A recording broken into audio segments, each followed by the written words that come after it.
Hey guys, I know it's been a while. It's been a really crazy year for me, but I'm back. And I'm going to be pumping out as much content as I possibly can. But I need your help.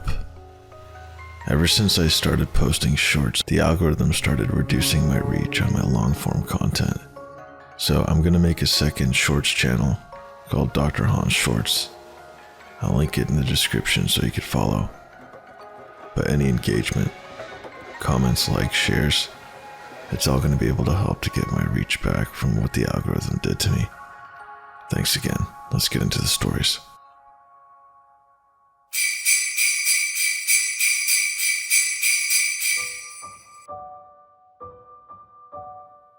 This story takes place 4 years ago, and it still haunts me to this day. It was Christmas night, and my family and I were driving home from this fancy restaurant. I, unlike my family, wasn't so tired, so the 45-minute drive seemed perpetual. On top of that, my little sister was constantly moaning about how her friend didn't get her anything for Christmas. After about 20 minutes of driving, my dad stopped at a gas station to get some cigarettes, and my sister, brother, and mother all got out to pee. I stayed in the car as I had already gone before we left. Once they all left, I decided to play a few games on my phone. I looked at the car clock and saw that 10 minutes had passed, so I immediately wondered what was taking them so long. As soon as I peered out the car window, I saw a man staring at our car.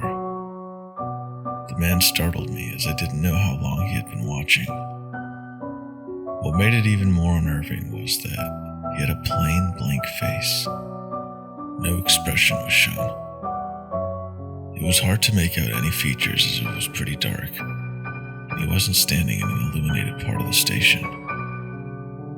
He was about 5'9" and looked to be middle-aged. Once he saw me notice him, he started walking towards the car. I'd be lying to you if I said I wasn't scared. Luckily, my dad came back with the rest of the family just as the man took a couple steps. My dad apologized and told me he had been in an argument with the cashier. I didn't care. I was just glad that my dad was with me. I took another glance at the man outside, and he was still staring, but this time he had an annoyed look on his face. We drove off, and for the rest of the car ride, I couldn't stop thinking about that man. This wouldn't have been too bad if it had ended there, but it didn't. Later that night, I was watching YouTube while everyone else slept, and luckily for me, a storm was raging over us. I enjoy storms. It makes me cozy as I'm laying in bed. I put my phone down and just enjoyed the ambiance. That didn't last for long as I heard something smash into the window behind me. I lurched forward and nearly fell out of the bed.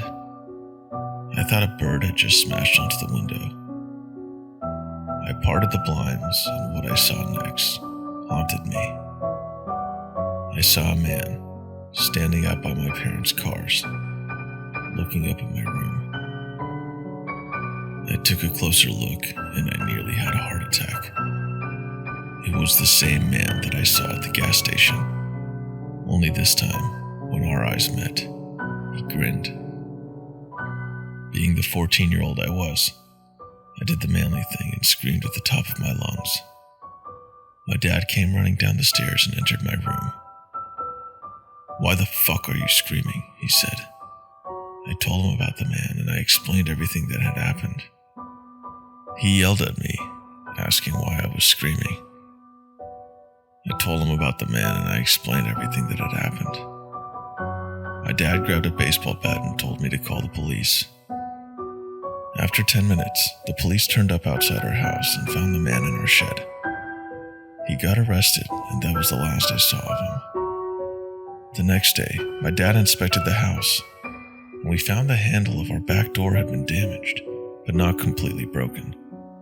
This gives me an eerie feeling, and I think about if he actually managed to get in, how he could have harmed us or possibly killed us.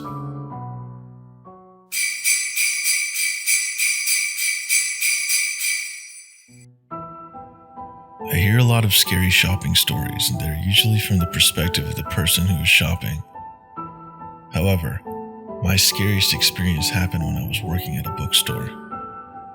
About 2 months after I was promoted from bookseller to assistant manager, we were hit by the Christmas rush. It was always so overwhelming, really. By the end of the night, everyone was so wiped out, and getting all the receipts and drawers counted at the end of the night took so much time. On the nights that I was closing, I let the workers go as soon as they were done. There was no reason to make them stick around and be tired while I was finishing up my work. After I let everyone go, I went back into the office to do my work. After a while, I heard the doorbell ring. We had security cameras, but there wasn't one at the door. So I had to go to the front door and see who it was. There was a guy there, and he was dressed in dark clothes and had his hood up.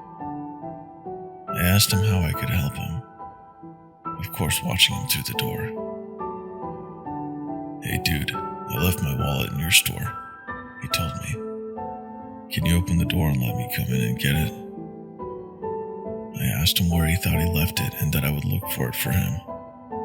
He didn't like that idea and told me he wasn't sure. He said he had been shopping through the entire store and that he would have to look for it himself.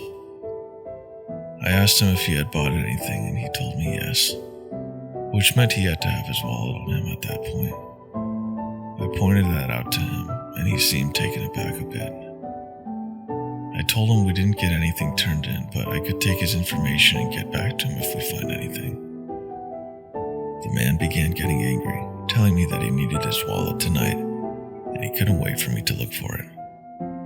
He kept insisting that I let him in so he could look for it. When I told him that there was no way I was letting him in the store this late, and while I was alone, he began getting even more visibly angry. He told me that if I didn't let him in the place right away, he would call the police and tell them that I stole his wallet. He even got his cell phone out of his pocket and acted like he was going to call.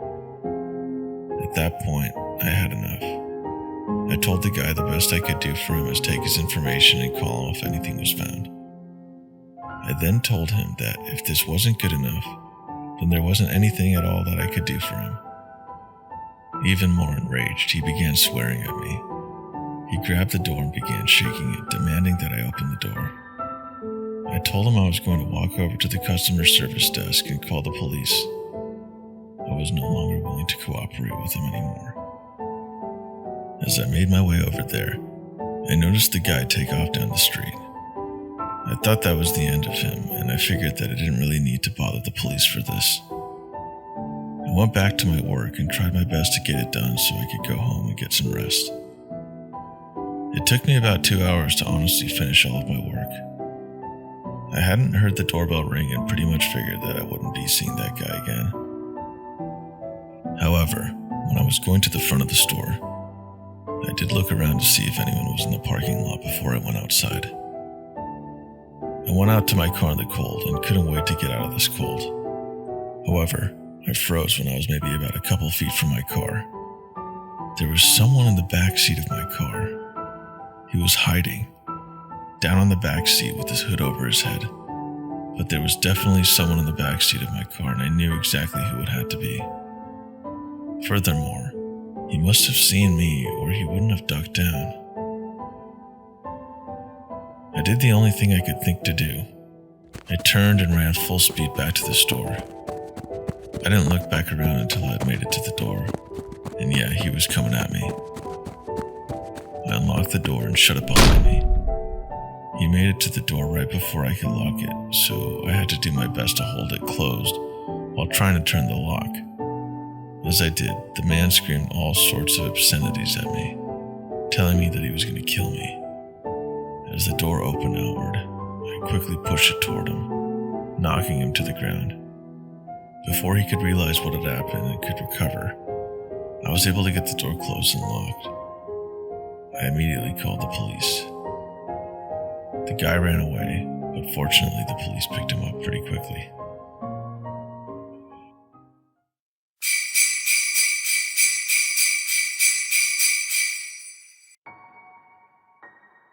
It was Christmas Eve, and I was a freshman in high school. My family has been split up for some time, so normally we trade off of Christmas Day and Christmas Eve every year. And this year I'd come home early from my grandparents' Christmas party, while everyone else was at my aunt and uncle's celebrating at another party. When I was dropped off, my cousins offered to stay with me for a few hours, yet I declined. I thought I could watch some of my new DVDs and get some alone time in the house, which is a rarity. I had noticed an unfamiliar car parked on the street, but didn't think anything of it considering it was Christmas Eve. Probably a neighbor's relative or something. After I got inside, I locked the door, grabbed snacks, and started to settle down. I hadn't been home for more than 15 minutes when there was a knock at the door. I unlocked the door and opened it only a crack to see a man standing there. Dark hair, glasses, slightly overweight and dressed casually. He didn't look like much of a threat, but my stomach dropped. He asked, "I was wondering about the car outside. Is it for sale?" I told him, "I don't think so." "Is there someone here I can talk to about it?" I said, and quite stupidly I might add, "No, you can come back another time," and shut the door and turned the lock as fast as I possibly could. He reached for the handle immediately and started pounding on the door. I heard a string of profanities and the pounding stopped. Terrified, I was crawling on the floor for the phone, hoping he wouldn't be able to see me through one of the windows. Then I heard the noises. Our house had an open garage door, and it led through to the laundry room, where the door lock was broken and no one had bothered to fix it. Just then I heard a man yell, and I saw the man through the window run to his car and drive off. My uncle had gotten him just in time and scared the man off. Who knows what would have happened if he hadn't made it back home in time. Sadly, we didn't get the plate number. Nothing ever came of it. But I'll never be home alone on a holiday again.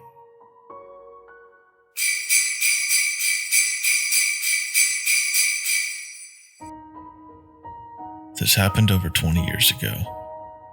I was driving back home with my girlfriend at the time.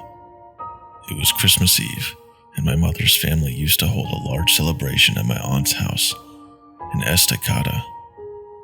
This was my girlfriend's first time meeting my extended family, but she got on quite well with them. We spent the majority of the afternoon and evening talking, playing poker, opening presents, and drinking an assortment of adult beverages. My girlfriend had been quite inebriated by the time we had to leave. Therefore, I'd be driving us home. It was around 11 p.m. or so. I was driving my girlfriend's car along Highway 211. Now, this stretch of road is surrounded by farms and dense patches of forest, and parts of it are unlit, but nothing to fear. I grew up in this area, so I knew this road like the back of my hand. The both of us were just driving and talking away, just two young lovers making the most of our moment together. There is a portion of the highway that descends down an enormous hill before crossing Deep Creek. Surrounding both sides of the road are thick forests. There are no lights. The only thing we could see was the area directly in front of our headlights. I drive down the hill, cross the bridge, and uphill through more forest. It was as the highway started to flatten out that it happened. Something sprints across the road so suddenly that I almost hit whatever it was.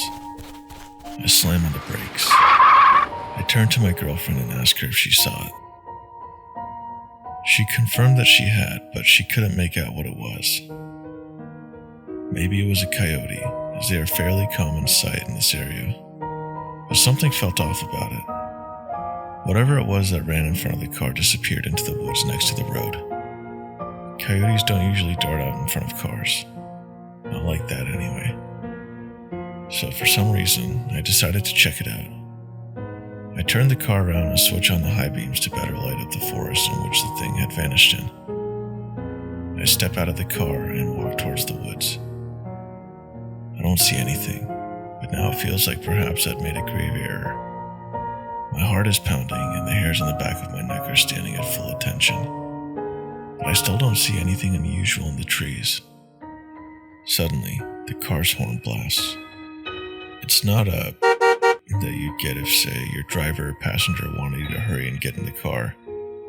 No, this was a long, blaring.